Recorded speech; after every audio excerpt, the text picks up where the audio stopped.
Being disingenuous and insincere will not only lead to failure, but will subordinate you to the role of follower. You already know that disingenuous actions and behaviors will inevitably lead to failure in your quest to achieve a desired outcome.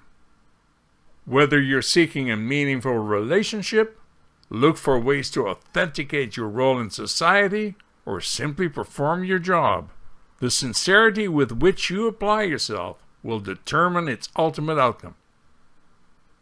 If your persona is not in full alignment with this objective, you will be judged as disingenuous. If that outcome is the result of malevolent intent, you will bear full responsibility for your failure, and you'll suffer the inevitable consequences. But what if the nature of your failure is caused by a catastrophic misalignment of your perceived identity and your true identity? Who should shoulder the blame then? Your perceived identity, your true identity, or your persona? I refer to this as the identity trident. Let's examine the 3 prongs of the trident.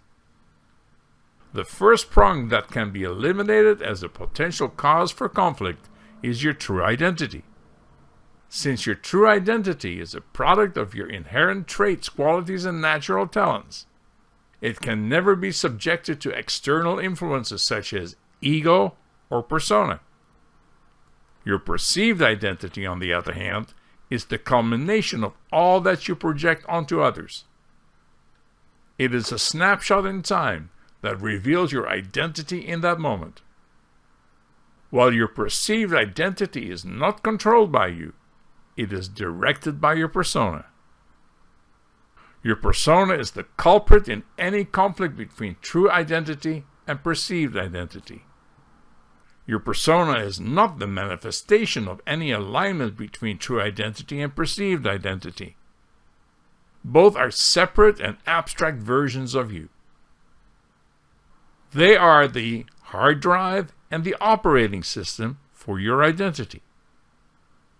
But you need to install software to make the system functional. And that software is cumulatively referred to as your persona. And it is your persona that is ultimately responsible for any misalignments between your true identity and perceived identity. Based on the coachable moment you just watched, here's today's coaching challenge. What differentiates your perceived identity from your true identity? Select one of the following answers. 1. Your perceived identity is the product of your inherent traits, qualities, and natural talents. 2. Your true identity aligns with your persona to create an identity trident. 3. Your perceived identity and your true identity are abstract versions of you. Or 4. Your identity trident finds its origins in the legend of Poseidon. The answer is number 3. Your perceived identity and your true identity are abstract versions of you. Check out all my online training at personacoach.teachable.com.